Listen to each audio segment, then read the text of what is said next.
Good evening my dears. पिछले lecture में हम लोगों ने बात किया था मीटर सेतु के बारे में। ठीक है, आज के इस लेक्चर में हम बात करेंगे विभव मापी के बारे में, यानी कि पोटेंशियोमीटर के बारे में। ठीक है, क्लियर। आखिर हम लोग पोटेंशियोमीटर का यूज़ क्यों करते हैं, ये सोचने वाली बात है कि पोटेंशियोमीटर का यूज़ क्यों होता है। ठीक है, तो मैं आपको बता दूं, पोटेंशियोमीटर यानी कि विभव मापी का उपयोग जो होता है, यूज़ जो होता है, वह दो बिंदुओं के बीच के विभवांतर को मापने के लिए होता है। ठीक है, मैं फिर से बोल दे रहा हूं कि इस विभव मापी का जो यूज़ होता है वह दो बिंदुओं के बीच के विभवांतर को मापने के लिए होता है, अथवा किसी सेल के वैद्युत वाहक बल को मापने में इसका यूज़ किया जाता है। ठीक है, ये क्लियर हुआ इसका यूज़ क्यों होता है। अब हम बात करते हैं इसके रचना और कार्यविधि की। किसकी बात करते हैं? इसके रचना और कार्यविधि की। इसके रचना और कार्यविधि की बात करते हैं। ठीक है, देखिए इसमें क्या होता है, इसमें एक सीधा, लंबा और एक समान व्यास का एक तार होता है। क्लियर। इसमें क्या होता है, इसमें एक तार होता है, तार। ठीक है, तार को हमने मान लिया है AB। तार को क्या मान लिया है? इस तार को हमने मान लिया है A और B, मतलब इस तार के एक सिरे को A और एक सिरे को B मान लिया है। तार AB जो होता है वह सीधा, लंबा व एक समान व्यास का होता है। ठीक है, मैं फिर से बता दे रहा हूं, रिवीजन कर दे रहा हूं उसको, यानी रिवाइज कर दे रहा हूं कि इसमें एक सीधा, लंबा और एक समान व्यास का एक तार होता है। इस तार के एक सिरे को हमने नाम दे दिया है A और इस तार के अंतिम सिरे को हमने नाम दे दिया है B। क्लियर। इस तार का जो A सिरा है, ठीक है, इस तार AB का जो A सिरा है उसको बैटरी के पॉजिटिव प्लेट से जोड़ दिया है। ठीक है, इस तार का जो A सिरा है उसको बैटरी जो B1 हमने माना है, बैटरी B1, उसके पॉजिटिव प्लेट से जोड़ दिया है। क्लियर। और बैटरी के निगेटिव प्लेट से, ठीक है, बात समझिएगा, और बैटरी के निगेटिव प्लेट से हमने एक कुंजी, ठीक है, कुंजी का मतलब स्विच, हमने एक कुंजी और एक धारा नियंत्रक को जोड़ करके तार के B सिरे से जोड़ दिया है। क्लियर। मैं फिर से एक बार बोल दे रहा हूं, इसमें एक सीधा, लंबा और एक समान व्यास का एक तार होता है। ठीक है, और इस तार को हमने नाम दे दिया है A, एक सिरे को A और एक सिरे को B, यानी कि इसमें एक सीधा, लंबा और एक समान व्यास का एक तार AB है।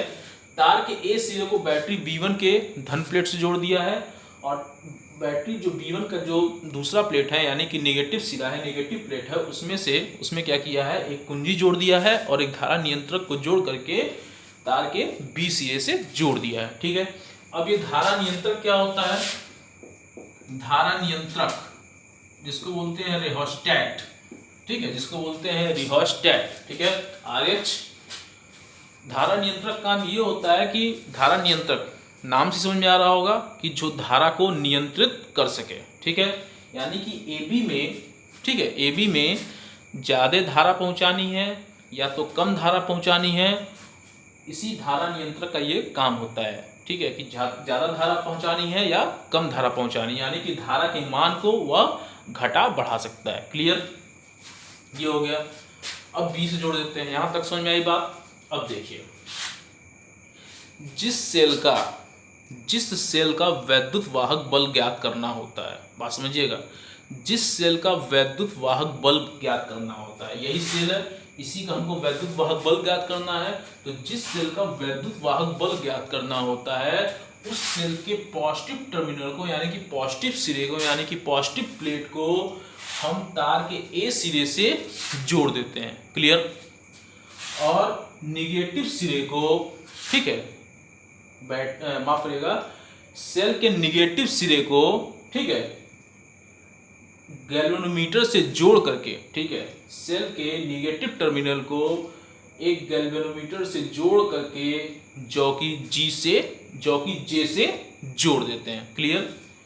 इस जॉकी जे को खिसका करके, ठीक है, ये तार है, इस तार पर खिसका करके तार के किसी भी बिंदु पर स्पर्श कराया जा सकता है। क्लियर। बात समझ में आई यहाँ तक। अब देखिए इस बैटरी B1, ये जो बैटरी आपको दिख रही है B1 और ये जो सेल दिख रहा है, ठीक है, इससे भी धारा प्रवाहित हो रही है और इससे भी धारा प्रवाहित हो रही है। क्लियर। तो अब क्या करते हैं, देखिए इस बैटरी B1 से जो धारा प्रवाहित हो रही है वो ऐसे आएगी और मान लीजिए इस पॉइंट A पर आती है। ठीक है। इस बैटरी B1 से जो धारा प्रवाहित हो रही है वह ऐसे होते हुए इस मान लीजिए पॉइंट A पर आ रही है और इस सेल से भी धारा प्रवाहित होते हुए किस पर आ रही है, वह आ रही है इस पॉइंट A पर। तो इस स्थिति में हमने क्या देखा, इस स्थिति में हमने देखा कि ये जो धारा है, ये जो करंट है, क्लियर, वह कुछ इस डायरेक्शन में आ रही है, यानी कि इन दोनों की डायरेक्शन क्या है, इन दोनों की डायरेक्शन अपोजिट है। ठीक है। इन दोनों की जो डायरेक्शन है वह है अपोजिट। ठीक है। अब इस बैटरी अब ये सोचने वाली बात है कि इस गैल्वेनोमीटर में, ठीक है, कौन सी धारा सबसे पहले पहुंचेगी। बैटरी की धारा सबसे पहले पहुंचेगी कि ई की धारा यानी कि सेल की धारा सबसे पहले पहुंचेगी। ठीक है। मान लीजिए ये जो बैटरी B1 से धारा निकल रही है वह इसको गैल्वेनोमीटर में जाने के लिए, ठीक है, इसको गैल्वेनोमीटर में जाने के लिए दो रास्ते हैं। बात समझ में आई। ये जो बैटरी से जो धारा निकल रही है उसको गैल्वेनोमीटर में जाने के लिए दो रास्ते हैं। कौन कौन से? एक तो रास्ता है AJE। कौन कौन सा रास्ता है? एक रास्ता है AJE और एक दूसरा रास्ता है आपका AEJ। बात समझ में आई। इस बैटरी में से धारा निकल रही है उसको इस गैल्वेनोमीटर में जाने के लिए दो रास्ते हैं। एक रास्ता है AJE और एक रास्ता है AEJ। ठीक है। अब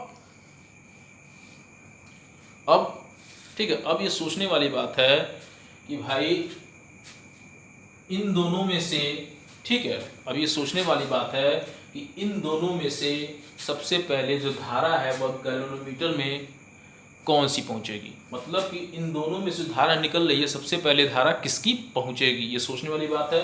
यानी कि इन दोनों में से सेल और बैटरी में से कौन जीतेगा और कौन हारेगा, यानी दूसरे शब्दों में ऐसे कह सकते हैं किसकी इंपॉर्टेंस, किसकी प्रधानता ज़्यादा दी जाएगी। ठीक है। ये तो बात ही बात है, इसको हम लोग इस पर भी चर्चा करेंगे। बात समझ में आई यहाँ तक।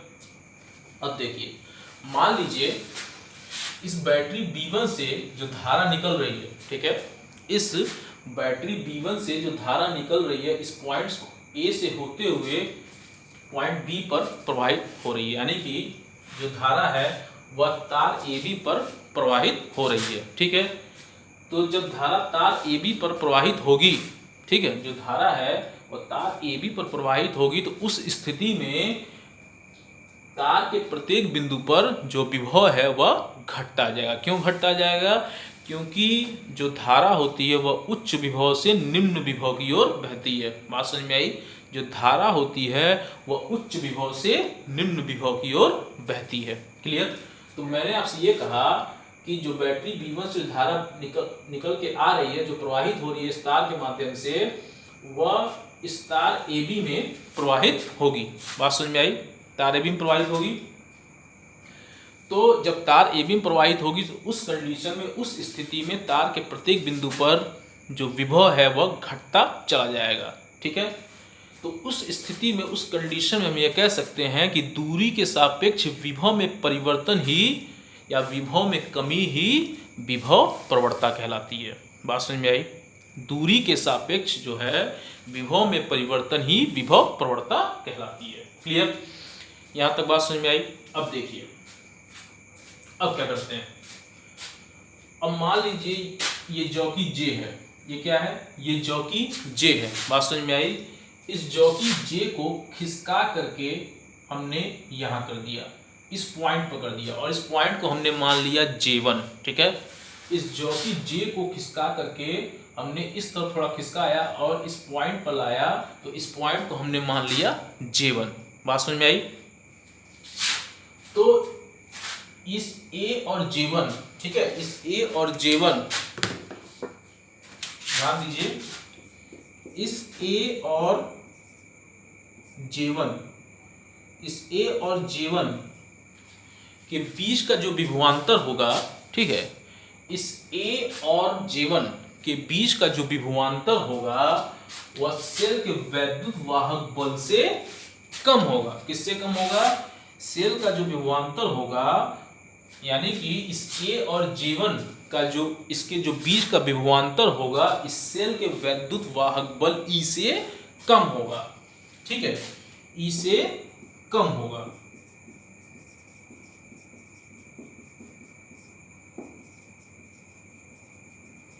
बात समझ में आई? एक फिगर के माध्यम से हम इसको समझते हैं कैसे। मान लीजिए एक हमने तार ले लिया, ठीक है, हमने एक तार ले लिया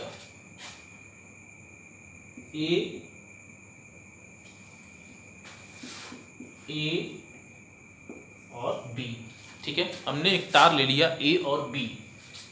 इस ए पर जो विभव है वह 100 है और इस बी पर जो विभव है वह 0 है, ठीक है। इस ए पर जो विभव है वह 100 है और इस बी पर जो विभव है वह 0 है। तो यहाँ पे कितना हो जाएगा? यहाँ पे हो जाएगा 90, 80, 70, 60, 50, 40, 30, 20 और 10, ठीक है। अब मान लीजिए जब इस जॉकी J को खिसका कर हमने इस पॉइंट पर लाया और इस पॉइंट को हमने J1 मान लिया, तो मान लीजिए इस J1 को हमने इस पॉइंट पर, इस विभव पर यानी कि 80 पर ले आए, ठीक है। तो यहाँ पे क्या आया? यहाँ पे आया J1, ठीक है, इस पॉइंट पर ला लिया। तो अब यहाँ और यहाँ, ठीक है, यहाँ तो सेल है, यहाँ तो सेल है, ठीक है, ये प्लस ये माइनस ये E है। और यहाँ से 100 से 80 के बीच में अगर हम विभवांतर देखें, हम मान रहे हैं ये होता नहीं है, ये होगा नहीं, ये बस एक एग्जाम्पल, एक समझाने के लिए हम बस ये मान रहे हैं। तो मान लीजिए इसके बीच का जो विभवांतर है कितना है? 20। कितना है? 20, ठीक है। और सेल का जो विद्युत वाहक बल है हमने ले लिया 60, ठीक है। सेल का विद्युत वाहक बल कितना ले लिया हम लोगों ने ले लिया सेल का विद्युत वाहक बल 60, ठीक है। तो इस कंडीशन में हम ये देखेंगे कि इसका विभवांतर ज्यादा बड़ा है कि सेल का विद्युत वाहक बल ज्यादा बड़ा है। तो इस कंडीशन में आप लोगों ने देखा और मैंने भी देखा कि सेल का जो विद्युत वाहक बल है वह इसकी अपेक्षा बड़ा है, ठीक है। तो मैंने ये कहा कि जब J को हम खिसका कर एक पॉइंट पे ले आए, इस पॉइंट को हमने मान लिया J1, तो उस कंडीशन में A और J1 की जो बीच का विभवांतर है इस सेल के विद्युत वाहक बल से कम होगा। बात समझ में आई? इस सेल का जो A और J1 के जो बीच का विभवांतर है वह सेल के विद्युत वाहक बल से कम होगा, ठीक है।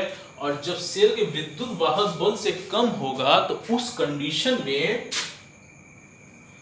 जो सेल की धारा, जो सेल से धारा प्रवाहित होगी, ठीक है, तो उस कंडीशन में जो सेल से धारा प्रवाहित होगी उसकी प्रधानता, उसकी इंपॉर्टेंस ज्यादा होगी। बात समझ में आई? क्यों? क्योंकि ये धारा जो है, जो ये सेल से धारा प्रवाहित होगी वो किस मार्ग से होगी? A, यानी कि सेल से जो धारा प्रवाहित होगी, सेल से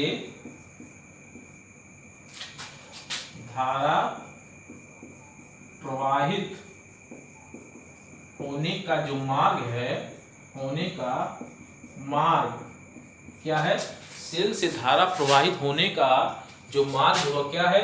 A J1 E, क्योंकि धारा ऐसे निकलेगी तो A पे जाएगी, फिर J1 फिर E, क्या है? A J1 और E। और जो बैटरी से धारा प्रवाहित होगी, बैटरी से धारा प्रवाहित होगी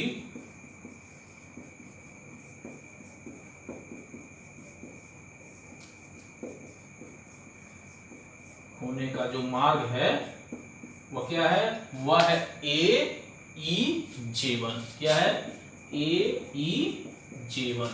बात समझ में आई।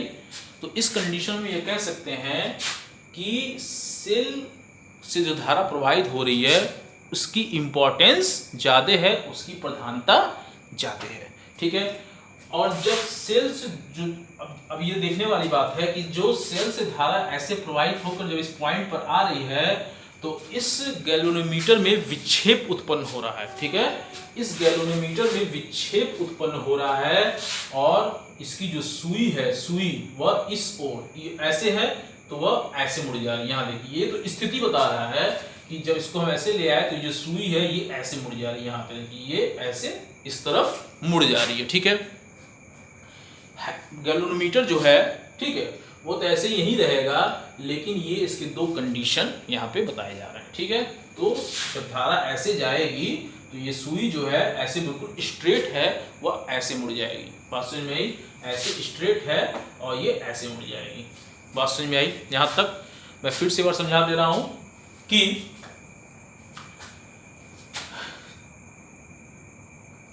E, क्योंकि E = 60 है और इन दोनों के बीच का विभवांतर 20 है। ठीक है। तो जब A और G, यानी कि जब हम जॉकी को खिसका कर मान लो किसी पॉइंट पर ले आते हैं और उस पॉइंट को हमने मान लिया J1, तो उस कंडीशन में A और J1 के जो बीच का विभवांतर है वह सेल के वैद्युत वाहक बल से कम होगा।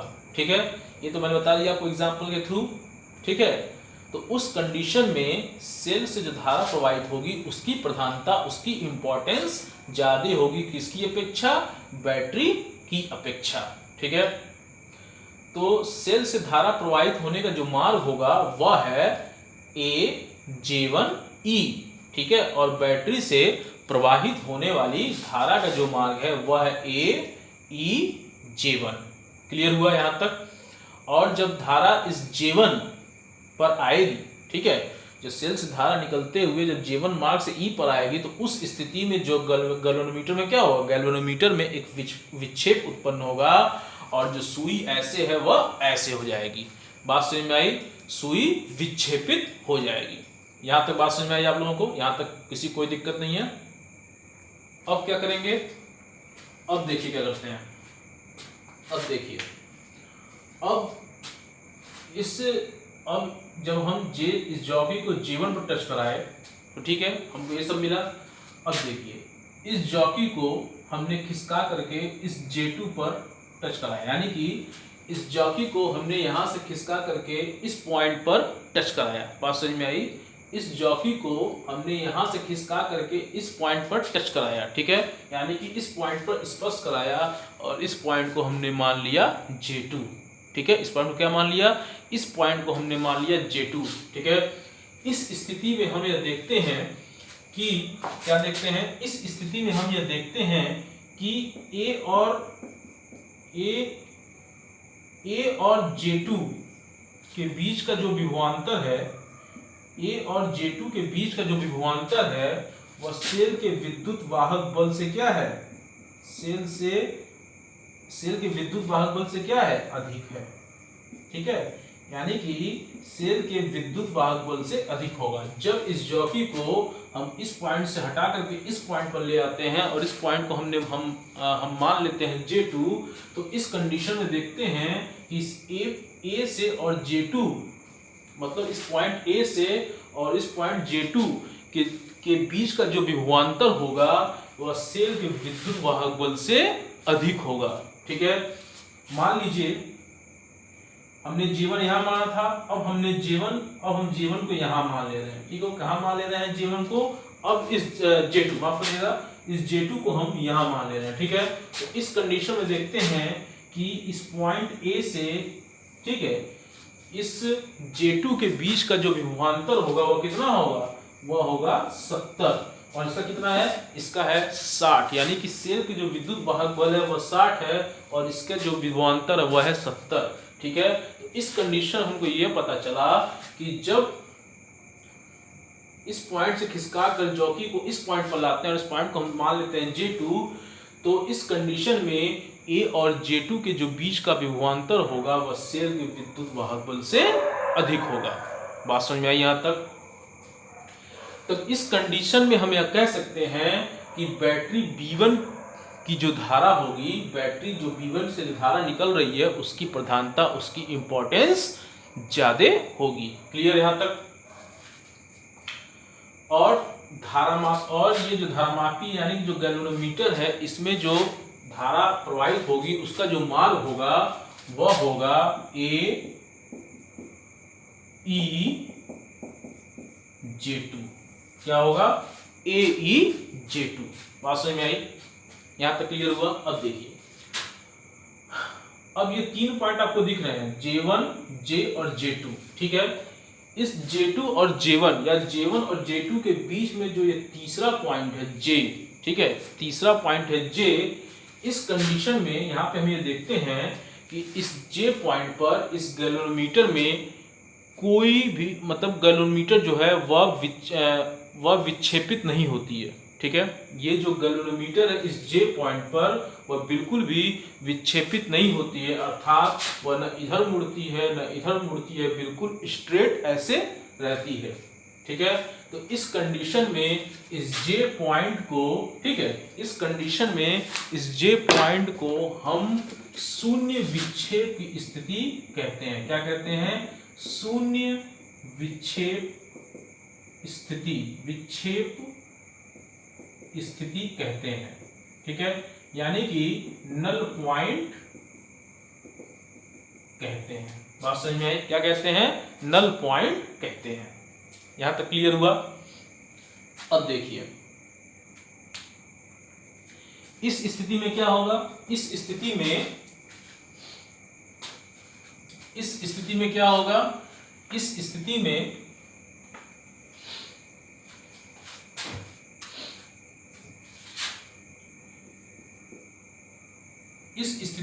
A व J का जो विभवांतर है V, ठीक है, A और J का जो विभवांतर है V, ठीक है, इसका विभवांतर A और J के जो बीच का विभवांतर है V, वह सेल के विद्युत वाहक बल E के बराबर होगा। क्या होगा? सेल के विद्युत वाहक बल E के बराबर होगा। ठीक है, मान लेते हैं, अब हम मान लेते हैं कि A से AB की लंबाई L है। ठीक है, क्या मान लेते हैं? मान लेते हैं कि AB की जो लंबाई है, क्या है? AB की लंबाई L है। ठीक है, AB की लंबाई L है और A व C के माफ करिएगा, A व B के बीच का विभवांतर कितना है? A व B के बीच का विभवांतर कितना है? V हो तब।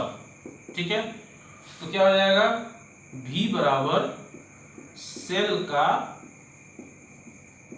वैद्युत वाहक बल, तो V इज इक्वल टू क्या हो जाएगा? E।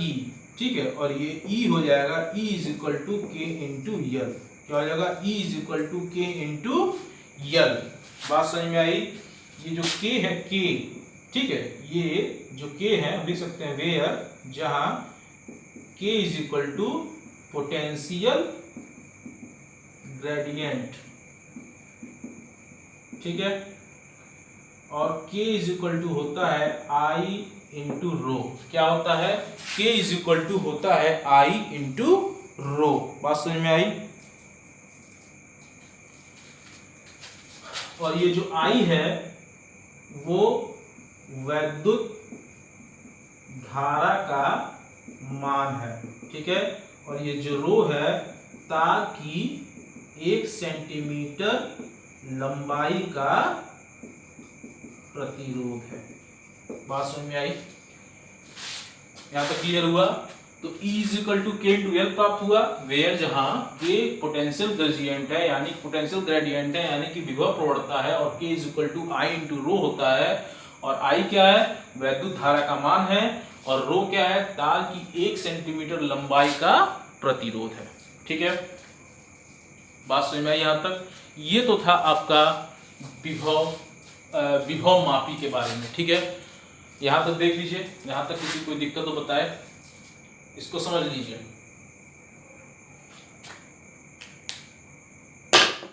अब हम बात करेंगे इसके बाद सेंसिटिविटी ऑफ पोटेंशियोमीटर, ठीक है।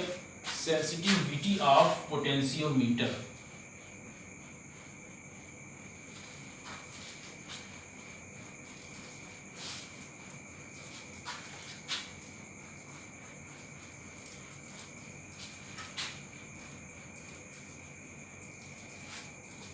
Sensitivity of potentiometer.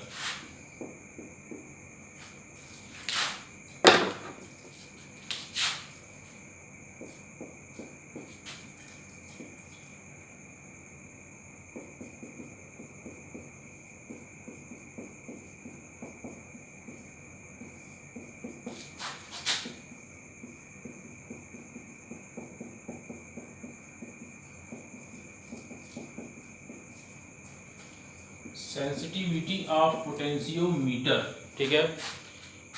दिख नहीं रहा है, इसको मैं ब्लैक मार्कर से लिखता हूँ।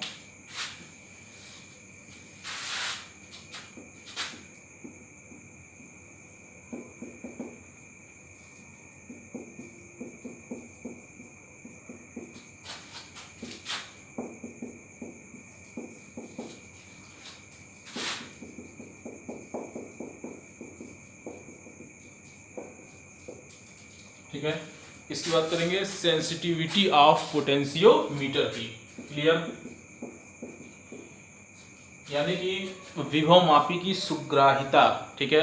विभव मापी जो होता है, ठीक है, ये जो विभव मापी होता है विभव प्रवणता के कार्य सिद्धांत पर मतलब विभव प्रवणता के कार्य सिद्धांत पर आधारित होता है। यानी कि विभव प्रवणता के सिद्धांत पर कार्य करता है। क्या होता है? यह जो विभव मापी होता है, विभव मापी विभव प्रवणता के कार्य सिद्धांत पर आधारित होता है।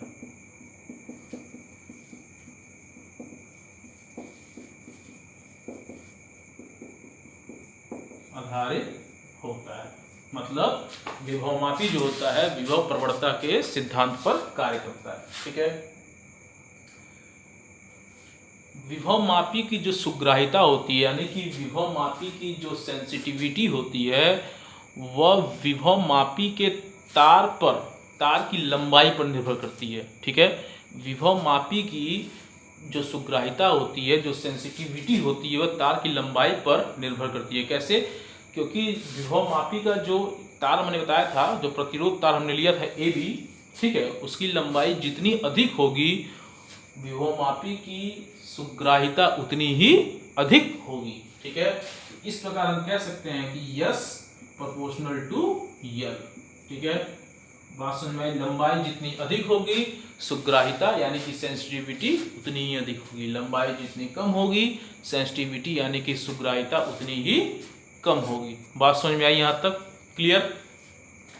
ये तो था सेंसिटिविटी ऑफ पोटेंशियोमीटर। इसके बाद जो हमारा नेक्स्ट टॉपिक है वो हम लोग नेक्स्ट लेक्चर में पढ़ेंगे।